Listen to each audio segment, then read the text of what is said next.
हमारे नेता और सामाजिक कार्यकर्ता पर्यावरण के लिए प्राण प्रण से जो जुटे हुए हैं, इस उम्र में भी उनकी ऊर्जा देखते बनती है। श्री गौरी शंकर मुकाती जी, मेरे मित्र, लोकप्रिय विधायक भाई संजय शाह जी, भाई प्रेम शंकर वर्मा जी,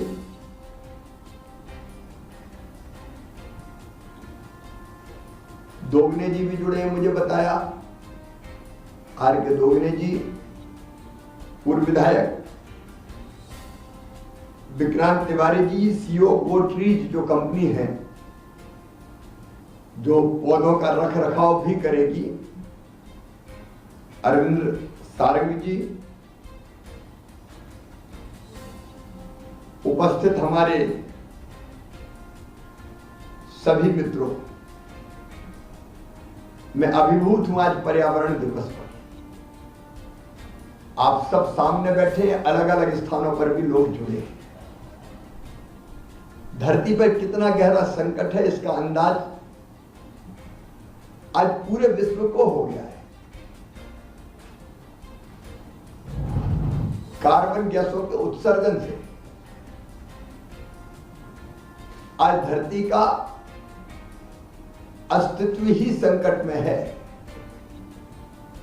ग्लोबल वार्मिंग, क्लाइमेट चेंज, चर्चा पूरी दुनिया कर रही है। कई सम्मेलन हो गए दुनिया भर के, लेकिन वास्तव में धरती को बचाने के लिए जितनी गंभीरता से काम करना चाहिए उतना काम दुनिया में नहीं हो रहा। लेकिन मुझे गर्व है ये कहते हुए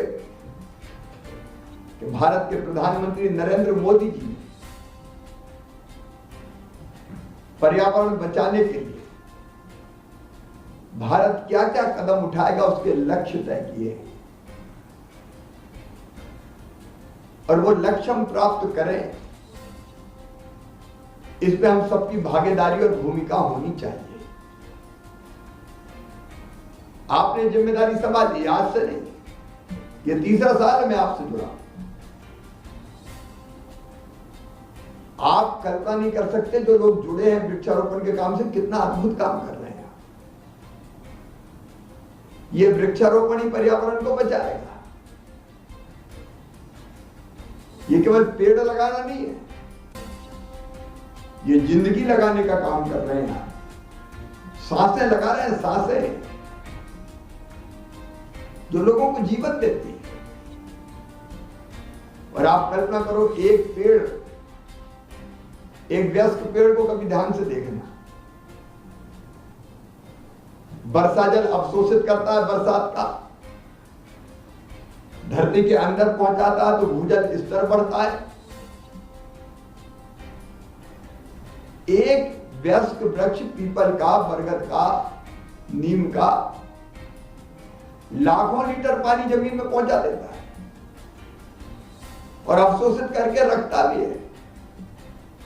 बरसात में के बाद जब गर्मी आती तो बूंद बूंद करके वो छोड़ता भी है। ये पानी उसकी जड़ों को भी पुष्ट करता है और बाकी जगह भी नमी बना कर रखता है और ऑक्सीजन देता है। ये तो दुनिया जानती है। बच्चों से भी पूछो कि हम जिंदा कैसे हैं तो सब कहते हैं पेड़ों के कारण, क्योंकि वो हमें ऑक्सीजन देते हैं, कार्बन डाइऑक्साइड हमारी वो अवशोषित करते हैं, वो लेते हैं, तो हमें सांसें देता है, भूजल स्तर बढ़ाता है, पानी अवशोषित करके रखता है। लेकिन ध्यान से देखो तो एक पेड़ पे शाम को चहचहाती हुई चिड़ियाएं, कई तरह के पक्षी, उनका आश्रय स्थल है। फलदार पेड़ के फल पक्षी भी खाते हैं, चींटे, चींटी, जीव जंतु।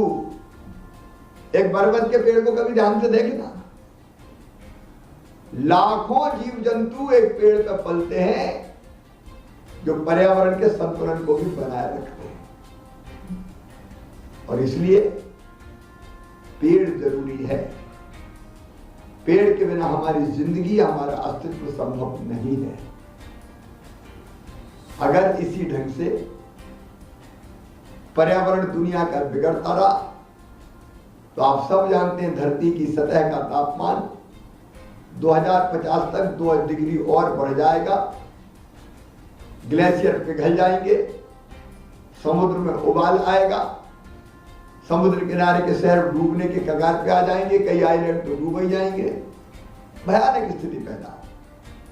और हमारा कर्तव्य है कि हम इतने स्वार्थी ना हो इंसान कि हम आज का देख लें कल भाड़ में जाए।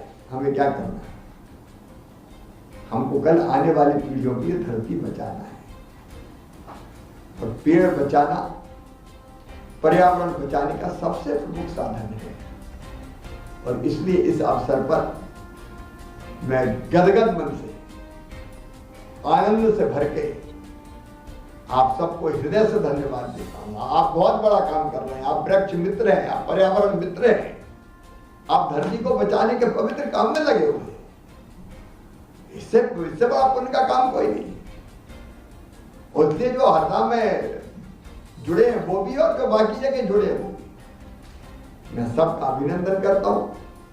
आप 4 करोड़ पेड़ लगाने वाले अलग अलग सालों में आपने बांटा है, ये अद्भुत अभियान है। और कमल जी, इस काम में जो लोग लगे हैं उनके अभिनंदन का एक कार्यक्रम अलग से होना चाहिए, और वो भोपाल में करूंगा, मैं करूंगा, हम मिलकर करेंगे, ताकि लोगों को प्रेरणा मिले। ऐसे लोगों को हम और कुछ ना दे सके तो कम से कम सम्मान तो इनका कर सके। मैं बहुत बहुत आभारी हूं। आज आप भी पेड़ लगाएंगे, आज प्रदेश भर में भी वृक्ष लगाने का संकल्प लोग ले रहे हैं। मैं तो रोज लगाते हुए मेरी हालत ये हो गई कि जब तक पेड़ नहीं लगाता मैं अधूरा रहता हूं। पेड़ लगाने के बाद ही मैं उस दिन पूरा होता हूं। इस पर्यावरण दिवस पर आप सबका हार्दिक अभिनंदन, बहुत बहुत धन्यवाद। और इसके जो प्रमुख स्तंभ है उनका हम लोग भोपाल में सम्मान करेंगे। बहुत बहुत धन्यवाद। 2 मिनट 1 मिनट की बात और है जी। हमें जो इस काम में करने के लिए खतरा की बंदी का वो लगता है कि कौन सा खतरा है, कौन सा क्या है, तो हरदा प्रशासन को हमें अच्छा प्रयोग करना है। अगर सरकार हमें मदद कर दे, होशंगाबाद, बैतूल और सीहोर जहाँ है वहाँ भी अगर थोड़ी सी मदद मिले, क्योंकि हमें सटीक इसकी मॉनिटरिंग करना होती है, तो खतरे के नकल वो अगर मिल हम उसका कोई भुगतान होगा तो भी करने के लिए तैयार है। अगर ऐसा हो जाएगा तो हमें और हमारे काम को और गति मिल जाएगी। दूसरी बात जो है, हाँ जी, दूसरी बात ये है, हमने जो ये काम 15-20 साल में कर रहे हैं, तो इसमें कुछ कृषकों को 20 साल पहले जिन्होंने अपना रोपण किया था उसमें से कुछ पौधे काट करके अपने पैसे की जरूरत पड़ी, उसमें भी वन विभाग हमें सहयोग नहीं करता, जबकि वो कानून उससे कोई रोक नहीं है। उसके लिए 1995 में कानून बन गया है कि अगर व्यक्ति ने लगाया है तो उसे काटने की जरूरत नहीं, कि 1995 का कानून बना हुआ है। लेकिन अभी भी हमारे वन विभाग के लोग जो है उसे नहीं समझते। ऐसे कुछ किसान, 1-2 किसान यहाँ है, वो आए थे के लिए, हमें तो बहुत परेशानी होती है, हम क्यों लगाएंगे, हमें बहुत परेशानी होती है, हम क्यों लगाएंगे। तो मेरा एक निवेदन है कि ऐसा एक मीटिंग या कोई भी बात 5-10 मिनट के लिए आप वहाँ को निर्देशित कर देते तो उसमें सहूलियत हो जाती, क्योंकि कानूनी रूप से कोई भी परेशानी नहीं है। 1995 में क्लियर लिखा हुआ है कि जो भी व्यक्ति रोपण काटने की अनुमति नहीं है, हाँ परिवहन जो है वो वन नीति के अनुसार उसे करना है। तो ये हमारा आपसे 2 सुझाव है। आपका हमें मालूम है कि आप हमारी इसको रिस्पेक्ट करेंगे और इससे हमारे काम को और गति मिलेगी। धन्यवाद।